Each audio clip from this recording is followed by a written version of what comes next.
বাংলাদেশের নাগরিকদের জাল পাসপোর্ট বানিয়ে দেওয়ার অভিযোগে পোস্ট অফিসের অস্থায়ী কর্মী গ্রেফতার। পোস্ট অফিসের অস্থায়ী কর্মীকে গ্রেফতার করল কলকাতা পুলিশের security control organisation. Taraknath Sen নামে ওই ব্যক্তিকে গতকাল বসিরহাট থেকে পাকড়াও করা হয়। অভিযোগ, বাংলাদেশের নাগরিকদের ভুয়ো পরিচয়পত্র, জাল পাসপোর্ট, নথি তৈরি করে দিত একটি চক্র। ভুয়ো পাসপোর্ট তৈরির জন্য মাথাপিছু নেওয়া হতো 2 লক্ষ টাকা। গোপন সূত্রে খবর পেয়ে অভিযানে নামে কলকাতা পুলিশের সিকিউরিটি কন্ট্রোল অর্গানাইজেশন।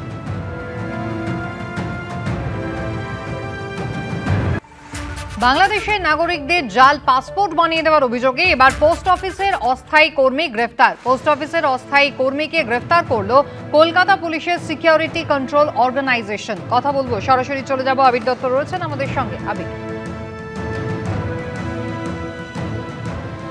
দেখো, তারকনাথ সেন বলে এই যে চক্রের হদিশ এর আগে পাওয়া গিয়েছিল, সেই চক্রের হদিশ পেতে গিয়ে চতুর্থ গ্রেপ্তার হিসাবে তারকনাথ সেন নামে এক ব্যক্তি, গতকাল তাকে গ্রেপ্তার করা হয়েছে এবং গ্রেপ্তার করেছে কলকাতা পুলিশের এসসিও। তুমি জানো যে জাল পাসপোর্ট তৈরি এবং বাংলাদেশিদের হাতে লক্ষ লক্ষ টাকার বিনিময়ে সেটা পৌঁছে দেওয়া বা সেটা তুলে দেওয়া একটা কিন্তু মোডাস অপারেন্ডি লক্ষ্য করেছেন তদন্তকারীরা।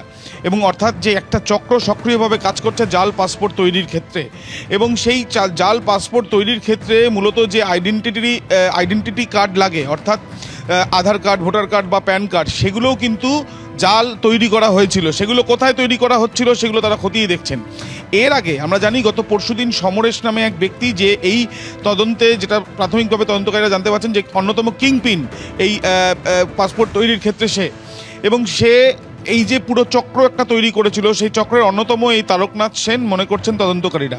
তারকনাথ সেন বেশ কিছু আইডি প্রুফ সেগুলো নিয়ে আসে যেগুলো জাল, এবং সেগুলো বিভিন্নভাবে পোর্টালে সেগুলো আপলোড করার পর পাসপোর্ট তৈরির ক্ষেত্রে যা যা প্রক্রিয়া হয় সেইগুলো করা হয়েছে। এবং তারপর পোস্ট অফিসে যখন যায়, সেখান থেকে যে অ্যাড্রেসগুলো লেখা থাকে সেই অ্যাড্রেসগুলো দেখা যায় যে ভুয়ো, এবং পিনকোডগুলো নির্দিষ্টভাবে করা হতো যাতে নির্দিষ্ট কয়েকটি পোস্ট অফিসকে টার্গেট করা হয়েছে, সেখানে বেশ কয়েকজন ব্যক্তি এই চক্রের সঙ্গে জড়িত থাকতে পারে বলে তদন্তকারীদের সন্দেহ, এবং সেই জন্য সেই ব্যক্তিদের খোঁজ ইতিমধ্যে করা হচ্ছে। চতুর্থ গ্রেপ্তার হিসাবে তারকনাথ সেন, সে নিজেও একজন পোস্ট অফিসের অস্থায়ী কর্মী এখনও পর্যন্ত প্রাথমিকভাবে যেটা জানা যাচ্ছে, এবং তার সঙ্গে এই সমরেশ, এই চক্রের অন্যতম কিংপিন, তার বেশ দীর্ঘদিন ধরেই যোগাযোগ, এবং কখনো 5,000 কখনো 10,000 টাকার বিনিময়ে এই এন্ট্রিগুলো, অর্থাৎ পোর্টালে এন্ট্রিগুলোর কাজ সে করে দিত, এবং আইডি প্রুফ জোগাড় করতো। এই আইডি প্রুফ কোথায় ছাপানো হতো বা বানানো হতো বা কোথায় বা কীভাবে সেগুলো জোগাড় করা হতো, সেই বিষয়গুলো খতিয়ে দেখছেন তদন্তকারীরা। অর্থাৎ পাসপোর্ট জালিয়াতির চক্রের হদিশ করতে গিয়ে পুলিশ আধিকারিকরা এটাও বুঝতে পারছেন যে আধার কার্ড, প্যান কার্ড এবং ভোটার কার্ডেরও জালিয়াতি সমান্তরালভাবে চলেছে। বাংলাদেশিদের হাতে জাল পাসপোর্ট তুলে দিয়ে তাদেরকে ভারতীয় দেখানো হয়েছে।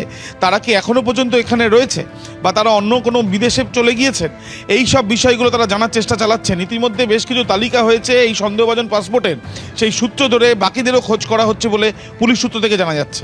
ধন্যবাদ।